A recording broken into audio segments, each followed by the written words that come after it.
जय श्री राम बच्चों। Class 11 chemistry chapter number 4 chemical bonding and molecular structure. बच्चों लास्ट क्लास में मैंने तुम लोगों को क्या समझाया था? मैंने तुम लोगों को कॉसिल ल्यूइस थ्योरी के बाद आयनिक बॉन्ड यानी इलेक्ट्रोवैलेंट बॉन्ड और उससे बनने वाले आयनिक कंपाउंड्स के बारे में समझा दिया था कि कैसे वो अपना ऑक्टेट पूरा करने के लिए इलेक्ट्रॉन का पूरा कंप्लीट ट्रांसफर और मतलब लॉस या गेन करते हैं। समझ में आ गया? आज हम लोग पढ़ने वाले हैं कोवैलेंट बॉन्ड। आज हम लोग क्या पढ़ने वाले हैं बच्चों? Covalent bond.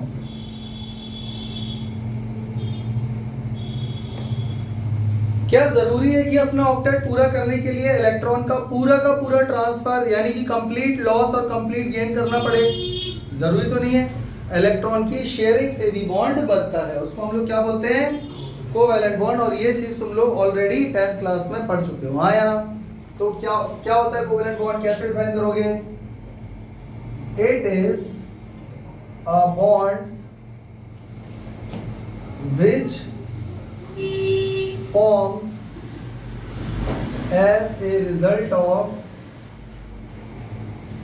sharing of two or more electrons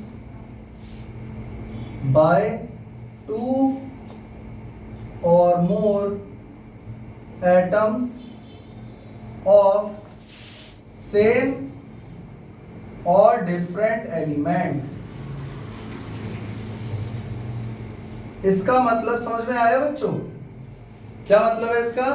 ये एक ऐसा बॉन्ड है जो तब बनता है जब इलेक्ट्रॉन शेयर करते हैं दो या दो से ज्यादा एटम, क्योंकि मॉलिक्यूल तभी बनेगा जब कम से कम दो एटम होंगे और दो से ज्यादा भी हो सकते हैं।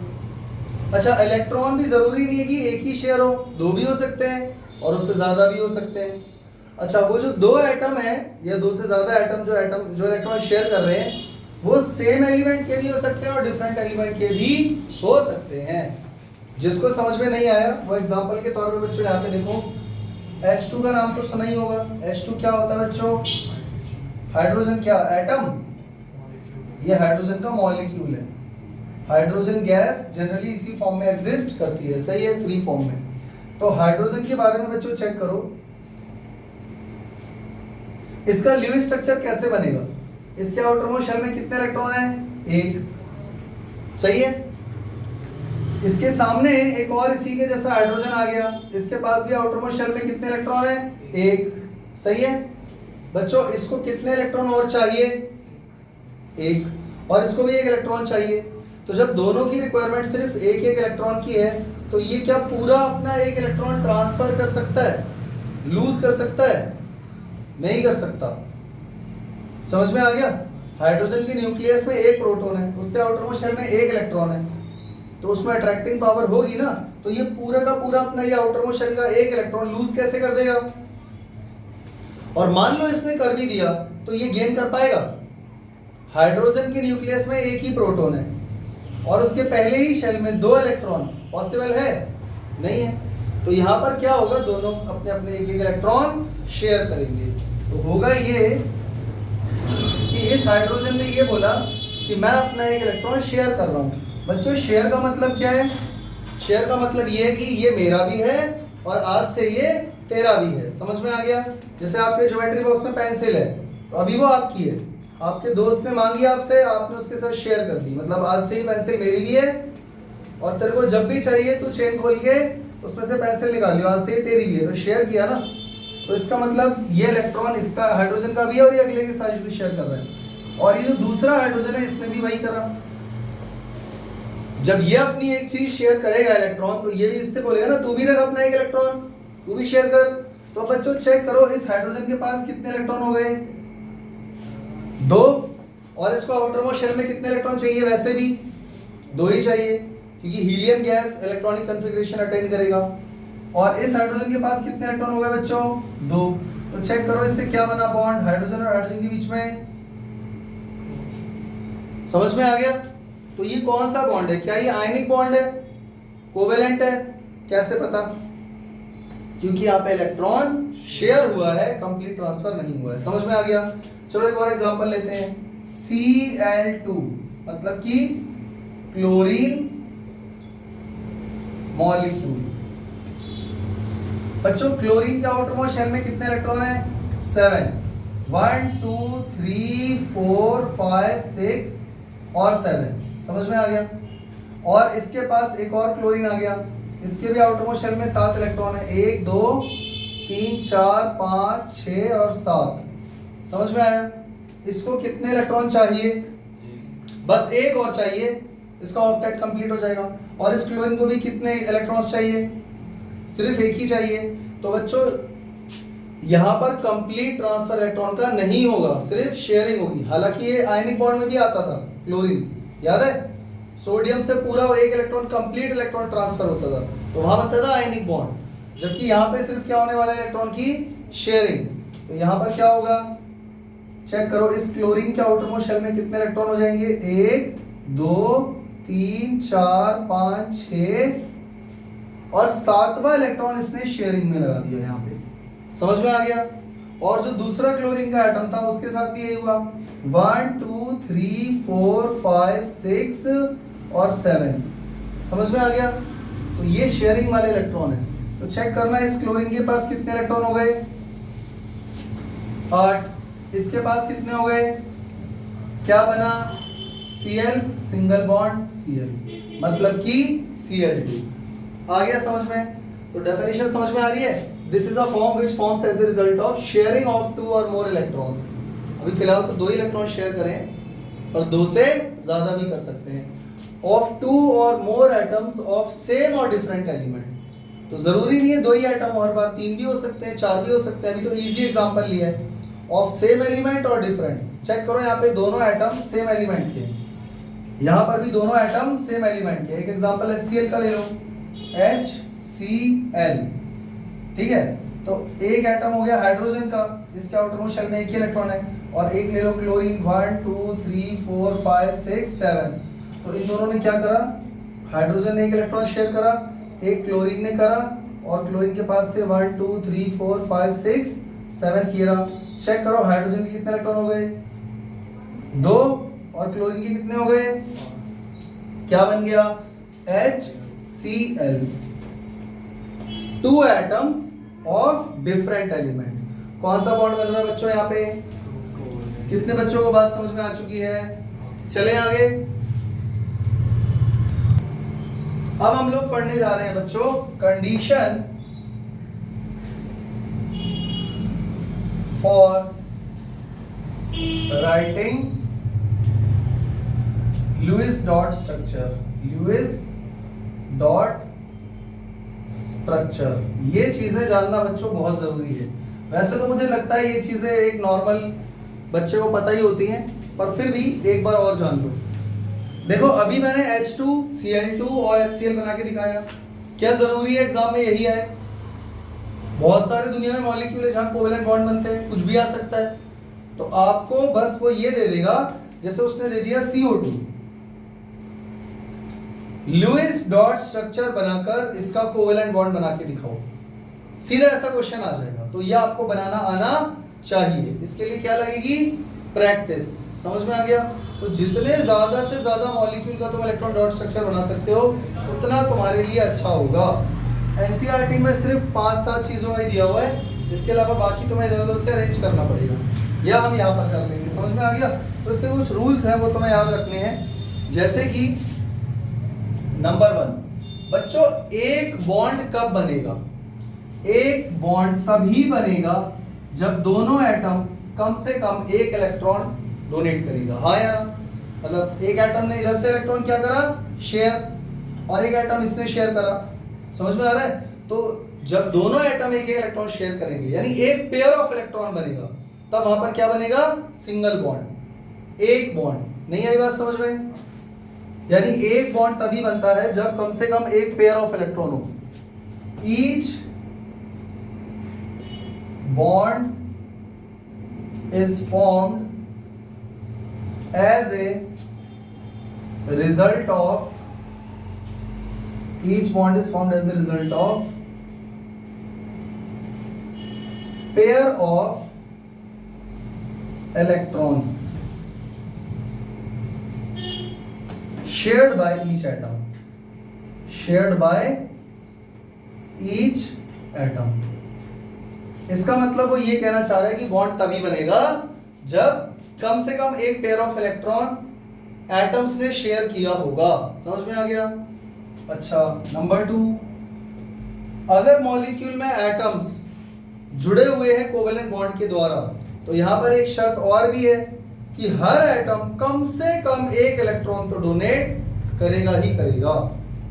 मेरी बात समझ में आ रही है? देखो, अभी हमने जो 3 एग्जांपल पढ़े थे वो डायटॉमिक थे, उसमें 2 ही एटम थे, और 2 से ज्यादा भी तो हो सकते हैं। तो कोवेलेंट बॉन्ड से मॉलिक्यूल तभी बनेगा, यहां पर शर्त क्या है कि हर एटम कम से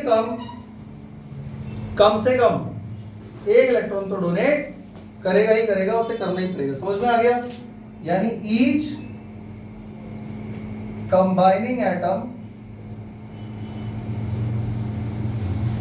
must share at least one electron in covalent bond। समझ में आ गया? क्लियर हो गया? नंबर 3, ये बेसिक चीज है, वही नॉर्मली बच्चों को पता होती है। इसके अलावा एक और चीज, जितने भी एटम इलेक्ट्रॉन डोनेट कर रहे हैं, शेयर कर रहे हैं, या शेयर कर रहे हैं मतलब मैंने अपना भी शेयर करा और मैं दूसरे के हिस्से का शेयर किया हुआ इलेक्ट्रॉन भी यूज कर रहा हूं। कोई एटम ऐसा है जो अपना भी एटम एक इलेक्ट्रॉन शेयर कर रहा है और किसी दूसरे एटम के शेयर किए गए इलेक्ट्रॉन को भी यूज कर रहा है, तो ये सब वो क्यों कर रहे हैं? ताकि अपना आउटर मोस्ट शेल का जो इलेक्ट्रॉनिक कॉन्फ़िगरेशन है वो नोबल गैस इलेक्ट्रॉनिक कॉन्फ़िगरेशन को अटेन कर सके। मतलब अगर देखा जाए तो यहाँ पर भी ऑक्टेट रूल ही फॉलो हो रहा है। नहीं आया समझ में?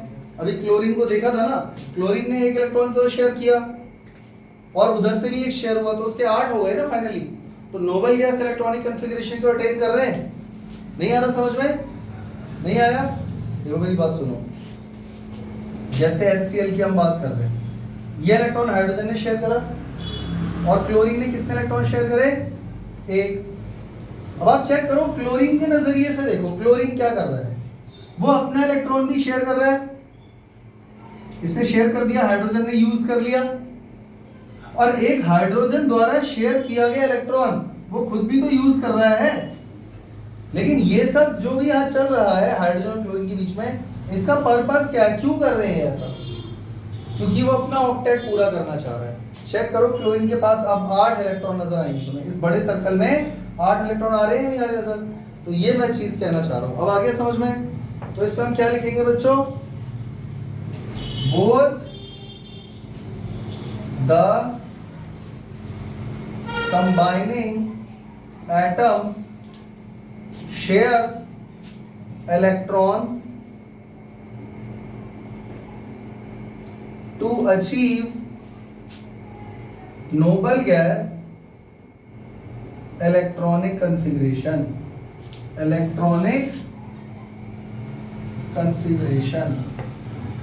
या हम ये भी बोल सकते हैं और टू कंप्लीट देयर ऑक्टेट, या ये कहो कि वो अपना ऑक्टेट पूरा करना चाह रहे हैं। अब आगे बात समझ में? पक्का ये कंडीशन याद रहेगी। वैसे मैं तुम्हें एक बात बताऊं, ये कंडीशन तुमसे एग्जाम में कोई पूछने नहीं वाला, ये तो बहुत बेसिक चीज है। वो तुम लोगों को बस मॉलिक्यूल देंगे और एक ही मॉलिक्यूल से वो 3-4 सवाल पूछ लेंगे, इसमें आयनिक बॉन्ड है या कोवेलेंट।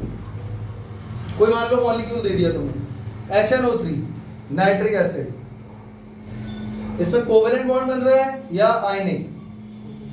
दूसरा क्वेश्चन, अगर कोवेलेंट बन रहा है तो जरा उसका स्ट्रक्चर बना के दिखाओ बाय लुईस डॉट स्ट्रक्चर। फिर वो बनाने को बोलेगा, फिर बोलेगा कि इसका फॉर्मल चार्ज भी निकालो, इसकी शेप भी बताओ। इसकी शेप VSEPR थ्योरी से, VBT से और MOT से, तीनों से बना के दिखाओ। मतलब एक ही चीज में कई सारी चीजें पूछ सकते हैं। समझ में आ गया? तो आपको सारी चीजें पता होनी चाहिए। तो ये मेरे ख्याल से तुम लोगों को समझ में आ गया होगा। चले आगे। तो बच्चों कुछ मॉलिक्यूल बना के एक बार प्रैक्टिस करते हैं, ठीक है? जैसे बच्चों मान लो मुझे मॉलिक्यूल मिल गया कि जरा H2O बना के दिखाओ बाय लुईस डॉट स्ट्रक्चर। हम जानते हैं वाटर के अंदर कोवेलेंट बॉन्ड बनने वाला है, लेकिन मुझे ये कैसे बना के दिखाना है? लुईस डॉट स्ट्रक्चर के द्वारा। समझ में आ गया? तो बच्चों इसमें जरा चेक करो, इसमें हाइड्रोजन के कितने एटम हैं? 2। H के पास कितने इलेक्ट्रॉन होते हैं आउटरमोस्ट शेल में? 1। दोनों बनाऊं अलग अलग या फिर इसके आगे 2 लिख दूं? समझ गए? प्लस ऑक्सीजन के पास कितने हैं? ऑक्सीजन कितने पहले ये बताओ। ऑक्सीजन का एक ही एटम है और उससे आउटरमोस्ट शेल में कितने इलेक्ट्रॉन है बच्चों? 6 है ना? तो 1 2 3 4 5 6। जब इन दोनों को ऐड करोगे तो क्या बनेगा बच्चों? बनेगा तो वाटर ही, लेकिन आपको ऑक्टेट पूरा करके दिखाना है। तो बच्चों मैंने क्या करा, ऑक्सीजन को बना दिया बीच में 1 2 3 4 5 6। देखो इधर से एक हाइड्रोजन आया, इसने अपना एक इलेक्ट्रॉन शेयर करा, इधर से एक हाइड्रोजन का एटम आया, इसने एक इलेक्ट्रॉन शेयर करा। चेक करो हाइड्रोजन की 2 हो गए, दोनों हाइड्रोजन का कंप्लीट हो गया ना आउटरमोस्ट शेल। और ऑक्सीजन का जरा चेक करो, ऑक्सीजन के 8 इलेक्ट्रॉन हुए कि नहीं हुए? हुए कि नहीं हुए? तो क्या बन गया बच्चों यहाँ से? वाटर का मॉलिक्यूल HOH और ये इसका लोन पेयर हो गया, क्योंकि वो जो लोन पेयर मैंने बनाया हुआ है वो बॉन्डिंग में पार्टिसिपेट नहीं कर रहा है। बॉन्डिंग में पार्टिसिपेट खाली इसने एक इलेक्ट्रॉन पेयर किया था शेयर, तो वो मैंने यहाँ पे बॉन्ड बना दिया। समझ में आ गया भाई? एक इलेक्ट्रॉन इसका एक इसका, तो बॉन्ड नहीं बनेगा यहाँ पे, तो बन गया बॉन्ड यहाँ पे। नहीं आ रहा समझ में? तो ये चीज जो है ना, ये चाहते हैं तुमसे, ये तुम्हें आना चाहिए। क्लियर हो गया? एक और बनाए, NH3 का नाम सुना है बच्चों? क्या बोलते हैं इसको? अमोनिया। तो बच्चों नाइट्रोजन बनाओ पहले। नाइट्रोजन के आउटरमोस्ट शेल में कितने इलेक्ट्रॉन है? नाइट्रोजन का एटॉमिक नंबर क्या है? 7। तो इनर शेल में 2 इलेक्ट्रॉन हो गए, बाहर वाले में 5। तो 1 2 3 4 5 प्लस हाइड्रोजन कितने हैं? 3। तो एक हाइड्रोजन ऐसा दिखता है, 3 हाइड्रोजन ऐसे दिखेंगे। अब आप चेक करो, सेंटर में नाइट्रोजन बना दो। ये रहा नाइट्रोजन, एक इलेक्ट्रॉन ये रहा, एक इलेक्ट्रॉन ये रहा और एक इलेक्ट्रॉन ये रहा, जो ये शेयर करना चाहता है। बाकी 2 इलेक्ट्रॉन और बचे हैं, वो मैंने यहाँ पे बना दिए। एक हाइड्रोजन इधर से आया, इसने एक इलेक्ट्रॉन शेयर करा, एक हाइड्रोजन इधर से आया, उसने एक इलेक्ट्रॉन शेयर करा, और एक हाइड्रोजन इधर से आया, उसने एक इलेक्ट्रॉन शेयर कर दिया। कोई दिक्कत? तो बच्चों चेक करो, हाइड्रोजन के पास 2 इलेक्ट्रॉन पूरे हो गए कि नहीं हो गए? अरे जल्दी बोलो। और नाइट्रोजन की चेक करो कितने हो गए बच्चों? पूरे 8 हो गए। तो बस बन गया तुम्हारा NH3 मॉलिक्यूल। N, एक बॉन्ड यहाँ बना, एक बॉन्ड यहाँ बना, एक बॉन्ड यहाँ बना, ये रहा लोन पेयर। क्लियर हो गया? तो वो तुमसे ये चाहते, और एक एक इलेक्ट्रॉन शेयर की वजह से एक बॉन्ड यहाँ बनेगा, एक बॉन्ड यहाँ बनेगा, एक बॉन्ड यहाँ बनेगा। आ गया समझ में? चलो एक और बनाते हैं, CH4। इसके बारे में तो तुम सब जानते ही होंगे बच्चों। कौन है ये? मीथेन। तो कार्बन के आउटरमोस्ट शेल में कितने इलेक्ट्रॉन होते हैं बच्चों? 4 प्लस हाइड्रोजन यहाँ पे 4 है, तो 4H डॉट। कैसे बनाओगे? देखो ये रहा कार्बन, एक इलेक्ट्रॉन ये रहा, एक इलेक्ट्रॉन ये रहा, एक इलेक्ट्रॉन, इसने चारों लगा दिए शेयरिंग में, और इधर से हाइड्रोजन ने भी एक एक इलेक्ट्रॉन शेयर कर रखा है। ये तो 10th में पढ़ा है ना तुमने। तो देखो हाइड्रोजन के सबके 2 इलेक्ट्रॉन पूरे हो गए, और कार्बन के कितने हो गए? 8 हो गए। क्या बन गया? CH4। आगे समझ में? यहाँ पर कोई लोन पेयर हमें नहीं मिला। और बनाऊं या फिर चलें आगे? बच्चों यहाँ पर जो मैंने तुम्हें स्ट्रक्चर बना के दिखाए हैं, इसमें सबसे मेन ये वाला है, ये वाला, यही वो तुमसे बनवाना चाहता है डॉट स्ट्रक्चर के द्वारा। ठीक, अब क्या ये जरूरी है कि हमेशा सिंगल बॉन्ड ही बने इलेक्ट्रॉन की शेयरिंग से? जैसे यहाँ पर आपने देखा सब जगह सिंगल बॉन्ड है, यहाँ भी हर तरफ सिंगल और यहाँ भी सिंगल है। डबल बॉन्ड भी तो बन सकता है और ट्रिपल भी बन सकता है, तो एक बार वो भी देख लेते हैं जल्दी से। तो अब हम लोग पढ़ने जा रहे हैं multiple covalent bonds. Multiple covalent bonds. बच्चों एक बात बताओ, अगर दोनों एटम एक एक इलेक्ट्रॉन शेयर कर रहे हैं तो कौन सा बॉन्ड बनेगा? Single bond, single covalent bond. अगर दोनों एटम, मान लो यहाँ पर कोई ऐसा एटम है और यहाँ पर कोई ऐसा एटम है, ये कह रहा है कि नहीं मैं 2 इलेक्ट्रॉन शेयर करूंगा, इसने बोला मैं भी 2 इलेक्ट्रॉन शेयर करूंगा, तो बच्चों कौन सा बॉन्ड बनेगा? Double bond. और अगर दोनों एटम 3 इलेक्ट्रॉन शेयर करें मान लो, तो कौन सा बॉन्ड बनेगा? Triple covalent bond. ये बात समझ में आ गई?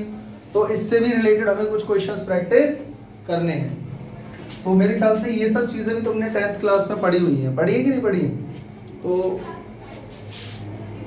when 2 atoms share 1 electron each, 1 electron each मतलब दोनों ही एक इलेक्ट्रॉन शेयर कर रहे हैं, then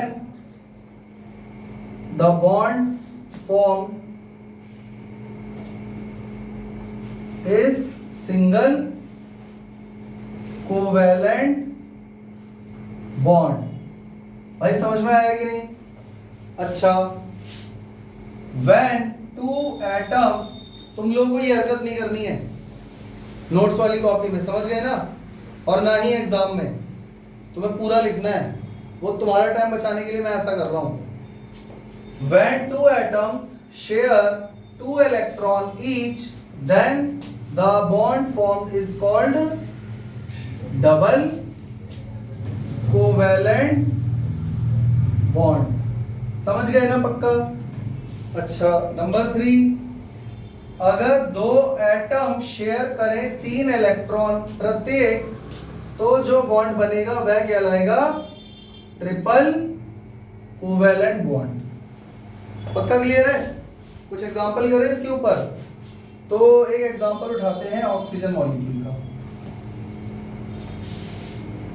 ऑक्सीजन मॉलिक्यूल, बच्चों ऑक्सीजन का जो मॉलिक्यूल होता है वो क्या होता है? O होता है या O2 होता है? O2। तो इसका मतलब जरा चेक करो, इस एक ऑक्सीजन का एटम ये रहा, एक ऑक्सीजन का एटम ये रहा, इसके आउटरमोस्ट शेल में कितने इलेक्ट्रॉन है बच्चों? 6। भाई एटॉमिक नंबर 8 है ना, तो 2 इलेक्ट्रॉन तो अंदर वाले शेल में रहे होंगे, बाहर वाले शेल में 6। 1 2 3 4 5 6, मतलब ये ऑक्सीजन 1 इलेक्ट्रॉन शेयर कर रहा है मान लो। हालांकि मैं गलत बना रहा हूं,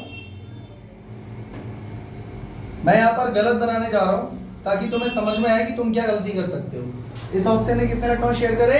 1। और ये इलेक्ट्रॉन के आउटरमोस्ट शेल में भी 6 इलेक्ट्रॉन है, 1 2 3 4 5 6, दोनों ने एक इलेक्ट्रॉन शेयर कर दिया। बच्चों चेक करना है इसके पास टोटल कितने इलेक्ट्रॉन हो गए? 8 हो गए? 1 2 3 4 5 6 7, 7 ही तो हुए। और इसके कितने हो गए? तो क्या ये सही बनाया मैंने? ये हो गया गलत। आगे समझ में? इसीलिए मैं तुम्हें बोल रहा हूं कि प्रैक्टिस करना मॉलिक्यूल का बहुत जरूरी है। तो ये तुम्हें करना क्या है वो भी देख लो। ये रहा एक ऑक्सीजन का एटम, 1 2 3 4 5 6, इससे दोनों लगा दिए शेयरिंग में। और वैसे भी दिमाग लगाओ, इसके आउटरमोस्ट शेल में 6 इलेक्ट्रॉन है, तो इसको 2 और चाहिए, तो ये सामने वाले से 2 मांगेगा, तो वो भी तो इससे 2 मांगेगा। तो दूसरे ऑक्सीजन के एटम ने क्या करा? 1 2 3 4 5 6। अब चेक करना है इस ऑक्सीजन के पास कितने एटम हो गए, इलेक्ट्रॉन हो गए? दोनों के 8 हो गए। क्या बन गया? O double bond O। तो यहाँ पे कौन सा बॉन्ड आया बच्चों? क्यों आया डबल? क्योंकि दोनों एटम ने 2 इलेक्ट्रॉन शेयर करे हैं। अब जरा पढ़ो ये, when 2 atoms share 2 electron each, दोनों ने 2 इलेक्ट्रॉन शेयर करे हैं, then the bond formed so called is double covalent bond।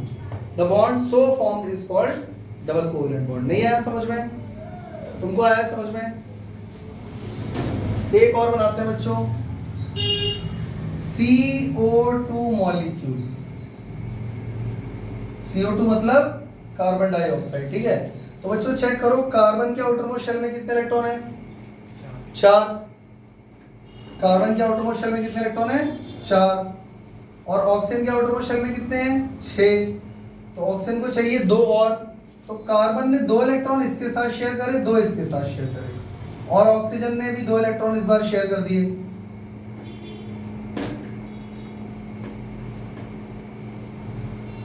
Oxygen के पास 6 है ना, 1 2 3 4 5 6। चेक करो इसके 8 हो गए, चेक करो इसके भी 8 हो गए, और चेक करो कार्बन के भी 8 हो गए। तो क्या बना? C double bond O double bond O। आ गया समझ में? तो ये तुम्हें प्रैक्टिस करनी ही पड़ेगी। और बनाते हैं nitrogen molecule. Nitrogen molecule formula क्या होता है इसका बच्चों? N2। सही है बच्चों। नाइट्रोजन के आउटर मोस्ट शेल में कितने इलेक्ट्रॉन होंगे? 5, क्योंकि एटॉमिक नंबर 7 है। 2 इलेक्ट्रॉन अंदर वाले शेल में है, तो बाहर वाले शेल में कितने आ गए? कितने आ गए? 5। तो बच्चों अगर इसके आउटर मोस्ट शेल में 5 इलेक्ट्रॉन है, तो इसको और कितने चाहिए? 3। तो बच्चों इसने क्या करा? इसने 3 इलेक्ट्रॉन शेयरिंग में लगा दिए और 2 यहाँ रखे हैं, 5 हो गए। और दूसरा वाला जो नाइट्रोजन का एटम है उसने भी शेयरिंग में लगा दिए 3 इलेक्ट्रॉन, 2 ही रहे इसके। चेक करना कितने हो गए और इसके कितने हो गए। क्या बना? आ गया समझ में? When 2 atoms share 3 electron each, then the bond so formed is called triple covalent bond। तो ये कौन सा बॉन्ड है? Triple covalent bond. बच्चों एक और एग्जांपल करते हैं, इथीन। इथीन के बारे में जानते हो? क्या फॉर्मूला है इसका?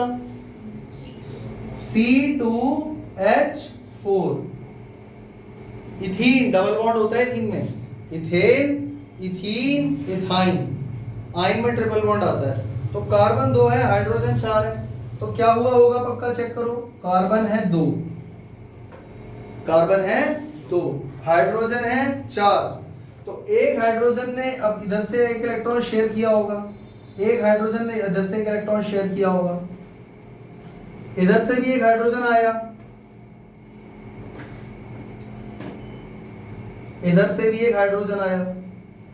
अब चेक करो कार्बन के आउटर मोस्ट शेल में कितने इलेक्ट्रॉन है? 4।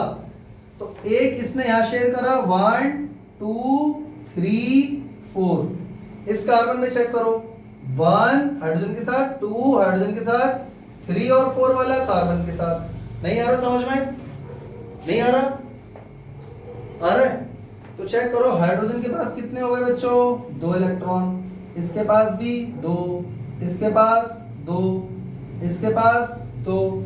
कार्बन के पास जरा चेक करना कितने हो गए बच्चों? 8 हो गए। और इस कार्बन के पास कितने हो गए? तो ये बॉन्ड कैसा नजर आएगा आप लोगों को? C double bond C H H। जहां एक एक इलेक्ट्रॉन पेयर शेयर हुआ है वहां सिंगल, और जहां 2 इलेक्ट्रॉन पेयर शेयर हुए हैं वहां पे डबल बॉन्ड आ जाएगा। ऐसा ही होता है। तो ये तो हर बच्चा बना लेगा, लेकिन वो तुमसे ये चाहते हैं बनवाना। समझ में आ गया? एक और बनाते हैं यार, यहाँ पे एक और बनाते हैं। इथीन हो गया ना, एक ट्रिपल बॉन्ड वाला बनाते हैं, इथाइन। इथाइन, इथाइन मतलब C2H2। यहाँ पे ट्रिपल बॉन्ड आता है, हाँ या ना? देखो 2 कार्बन है और 2 हाइड्रोजन है। तो एक हाइड्रोजन यहां से आया एक इलेक्ट्रॉन लेकर, एक हाइड्रोजन यहां से आया एक इलेक्ट्रॉन लेकर, शेयर करने के इरादे से। और इस कार्बन के आउटर मोस्ट शेल में कितने इलेक्ट्रॉन है? 4। तो एक इसने हाइड्रोजन के साथ शेयर कर दिया, बचे 3। तो 1 2 3। और इस कार्बन के पास भी कितने इलेक्ट्रॉन है? 4। तो एक इस हाइड्रोजन के साथ शेयर कर दिया, बाकी 1 2 3। बच्चों देखो इसका काम हो गया, इसका काम बन गया। कार्बन की चेक करो कितने हो गए? 8 हो गए। और इस कार्बन की चेक करो कितने हो गए? क्या बना? C triple bond C H H। यही तो है थाइन। नहीं समझे? पक्का समझ में आ गया? लेकिन इतने से भी सब कुछ नहीं होने वाला। बहुत सारे मॉलिक्यूल हैं इस दुनिया में। आज तुम्हें वो सारे करने हैं घर जाके। मैं तुम्हें नाम लिख के दे दूंगा और मैं तुम्हें सोर्स बता दूंगा कहाँ से करना है। वैसे तो खुद ही बनाने हैं, लेकिन अगर तुम्हें गलत बन रहा है या नहीं समझ में आ रहा तो उसके लिए हेल्प कहाँ से लेनी है वो मैं तुम्हें बता दूंगा। लेकिन ये जो मैं बोर्ड पे बना रहा हूँ ये तो एटलीस्ट कम से कम बना ही लेना 100%। चले आगे। बच्चों अभी तक जो मैंने तुम्हें कोवेलेंट बॉन्ड या मॉलिक्यूल के स्ट्रक्चर बना के दिखाए ल्यूइस थ्योरी के अकॉर्डिंग, वो भी एक तरह से काफी हद तक इजी थे। नॉर्मल बच्चा एक बार पढ़ेगा फिर कर लेगा। लेकिन इसके अलावा और भी ऐसे मॉलिक्यूल हैं जो बहुत कॉम्प्लिकेटेड होते हैं। जैसे मैं एक छोटा सा एग्जांपल देता हूँ, CO3 2 माइनस, CO3 2 माइनस। अब बच्चों जरा ध्यान देना, कार्बन के आउटर मोस्ट शेल में कितने इलेक्ट्रॉन हैं? 4 होते हैं। ऑक्सीजन यहाँ पे 3 है, एक ऑक्सीजन ये रहा, एक ऑक्सीजन ये रहा और एक ऑक्सीजन ये रहा। मेरी बात समझ में आ गई? देखो मैं डरा नहीं रहा हूं, मैं तुम्हें बता रहा हूं कि ऐसे मॉलिक्यूल भी वो पेपर में दे सकता है, होते हैं, एग्जिस्ट भी करते हैं नेचर में और पेपर में आते भी हैं। तो बच्चों कार्बन के आउटर मोस्ट शेल में कितने इलेक्ट्रॉन है? 4। 2 इसने यहाँ पे शेयर कर दिए इस ऑक्सीजन के साथ और इसके पास कितने? 6। तो 2 इसने भी शेयर करे, 1 2 3 4 5 6। बच्चों चेक करो, इसका तो काम बन गया। मेरी बात समझ में आ रही है? मेरी बात समझ में आ रही है? इस ऑक्सीजन ने 2 इलेक्ट्रॉन शेयर करे, इस कार्बन ने अपने 2 इलेक्ट्रॉन शेयर करे, यहाँ डबल बॉन्ड बनने वाला है। ये बात कंफर्म है कि ये कार्बन और ये ऑक्सीजन के बीच में डबल बॉन्ड बनने वाला है, नो डाउट। और इसके पास कितने लोन पेयर हैं? 2 इलेक्ट्रॉन को मिला के 1 लोन पेयर बोला जाता है, तो यहाँ पे 2 लोन पेयर है, ये तो कंफर्म हो गया। लेकिन अभी एक ऑक्सीजन यहाँ भी है और एक ऑक्सीजन यहाँ भी है, सही है? कार्बन ऑलरेडी 2 इलेक्ट्रॉन शेयर कर चुका है, अब बचे कितने? 2 ही बचे ना। तो बच्चों चेक करो, ये ऑक्सीजन अपने कितने इलेक्ट्रॉन शेयर कर रहा है? 1 2 3 4 5 6। 1 2 3 4 5 और 6। इन दोनों इलेक्ट्रॉन ने, सॉरी इन दोनों एटम ने, ऑक्सीजन के जो एटम है 2, एक भी इलेक्ट्रॉन शेयर नहीं करा। चेक करो, 6 के 6 वो अपने पास लेके बैठा है, शेयरिंग में नहीं लगाया। इसके पास भी आउटर मोस्ट शेल में 6 इलेक्ट्रॉन है, एक भी शेयरिंग में नहीं लगाया। और कार्बन के पास अभी कितने इलेक्ट्रॉन है? 2 तो शेयर कर दिए, बचे कितने? 2 नहीं है, 4 है, 4 अभी और बाकी हैं। तो कार्बन ने 2 इलेक्ट्रॉन अपने खुद के लगाए यहाँ पे और कार्बन ने अपने ही 2 इलेक्ट्रॉन यहाँ पर लगा दिए इस तरीके से। तो चेक करो, इस ऑक्सीजन के 8 हो गए, इस ऑक्सीजन के भी कितने हो गए? 8। और कार्बन के कितने हो गए? चेक करो, 8। तो ये बनेगा यहाँ सिंगल बॉन्ड, सिंगल बॉन्ड, और इस पे बच्चों 3 लोन पेयर होने वाले हैं क्योंकि इसने एक भी शेयर ही नहीं करा। और यहाँ पर भी, और इस पूरे स्ट्रक्चर पर चार्ज आएगा 2 माइनस। और जब आप ये बनाओगे तब भी आप क्या लगाओगे? 2 माइनस। अब पहले मैं तुम्हें ये बता देता हूं कि कार्बन के पास 6 इलेक्ट्रॉन कैसे हुए। अरे ज्यादा मत दिमाग लगाओ, इधर देखो, इस पूरे मॉलिक्यूल के ऊपर क्या चार्ज है?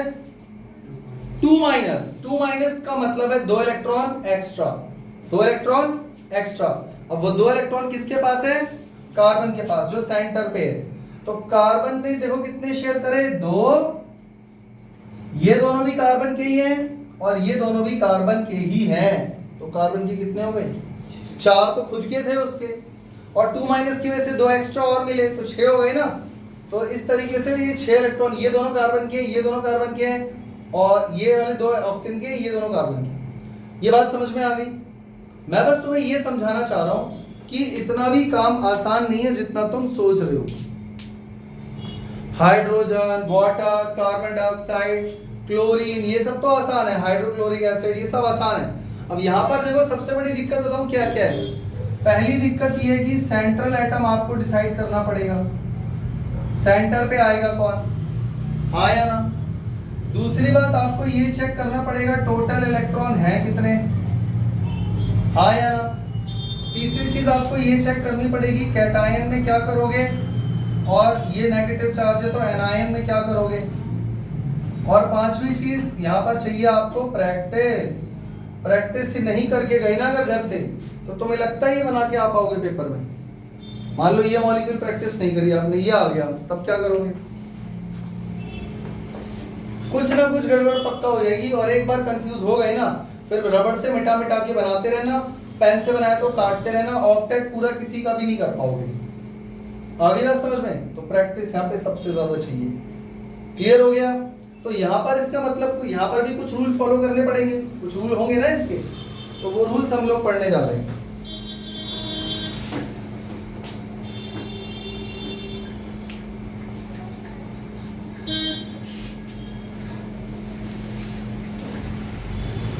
बच्चों तुम लोगों के पास एनसीईआरटी है, एनसीईआरटी में पेज नंबर 103, जो न्यू एनसीईआरटी है उसमें पेज नंबर 103 पे आ जाओ।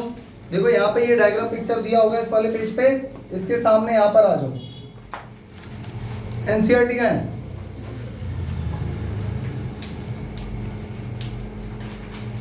थोड़ा इधर कर लो ना, वो बच्चा भी देख लेगा यहाँ से, अरे यहीं से देख लो। एनसीईआरटी देखो यहाँ पर लिखा हुआ है Lewis representation of simple molecule the Lewis structure, मतलब कि हम इसमें हेडिंग यहाँ पर क्या देने जा रहे हैं, steps for writing the Lewis dot structure, steps for writing the Lewis dot structure. मैं तुम्हें फिर एक बात याद दिला देता हूं, तुम लोगों से ये स्टेप्स एग्जाम में कोई नहीं पूछेगा। ये जो भी स्टेप्स यहाँ पर एनसीईआरटी में यहाँ लिखे हुए हैं पॉइंट्स में मिला, और यहाँ देखो एक बॉक्स दिया हुआ है येलो कलर का, ये पॉइंट्स आपसे कोई नहीं पूछेगा। समझ में आ रहा है? जो मैं यहाँ पर अभी लिखने वाला हूं वो कोई भी नहीं पूछेगा, लेकिन उनका इस्तेमाल आपको करना आना चाहिए और मॉलिक्यूल का ल्यूइस डॉट स्ट्रक्चर आपको बनाना आना चाहिए। तो कुछ बेसिक चीजें हैं, पढ़ते हैं जरा।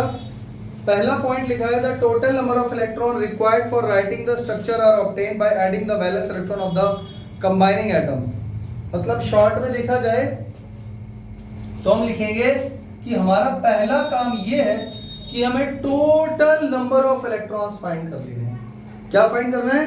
टोटल नंबर ऑफ इलेक्ट्रॉन्स, क्योंकि इलेक्ट्रॉन को ही हम डॉट के फॉर्म में रिप्रेजेंट करेंगे, हाँ या ना। और वो वाले इलेक्ट्रॉन काउंट करने हैं आपको जो आउटर मोस्ट शेल में है, सारे मत काउंट कर लेना।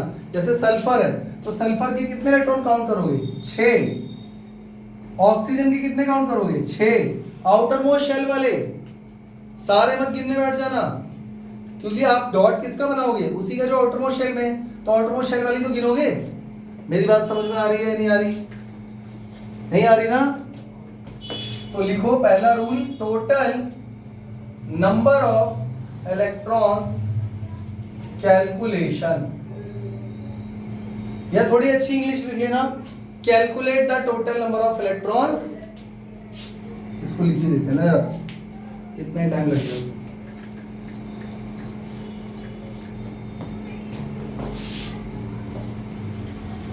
Calculate the total number of electrons by adding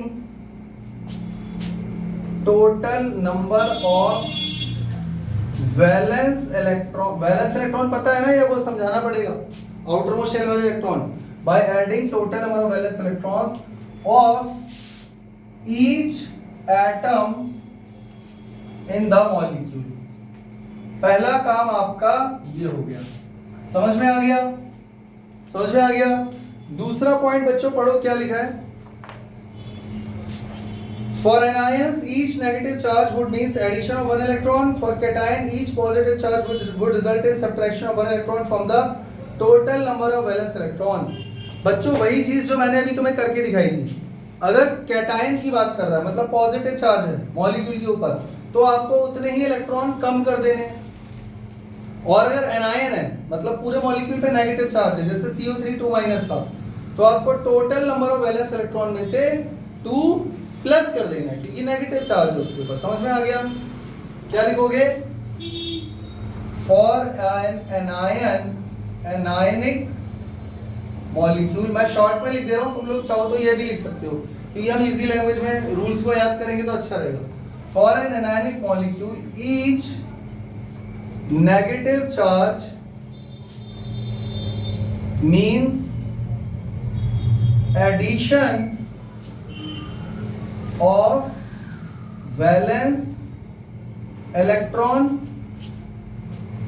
and for a cationic molecule each